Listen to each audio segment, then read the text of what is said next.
নেকড়ে বলল, আমরা আর কতদিন সিংহদের ফেলে যাওয়া উচ্ছিষ্ট শিকার খেয়ে বাঁচব?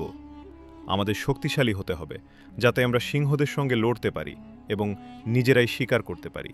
এক নেকড়ে বলল, আমি শক্তিশালী হব। সে একটি জাদুকরী নদীর কাছে গেল। নদীর পানি পান করতেই নেকড়েটি ভীষণ শক্তিশালী হয়ে গেল।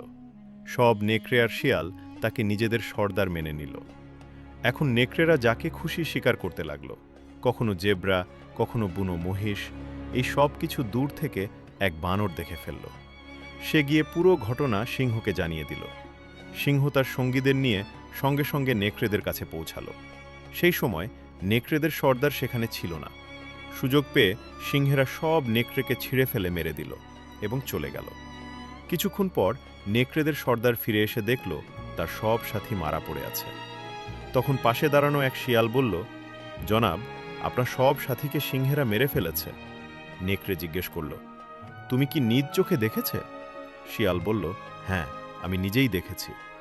তখন নেকড়ে গর্জে উঠল এবং বলল, আমি পুরো জঙ্গল ওলটপালট করে দেব। প্রতিশোধ না নেওয়া পর্যন্ত আমি শান্ত হব না।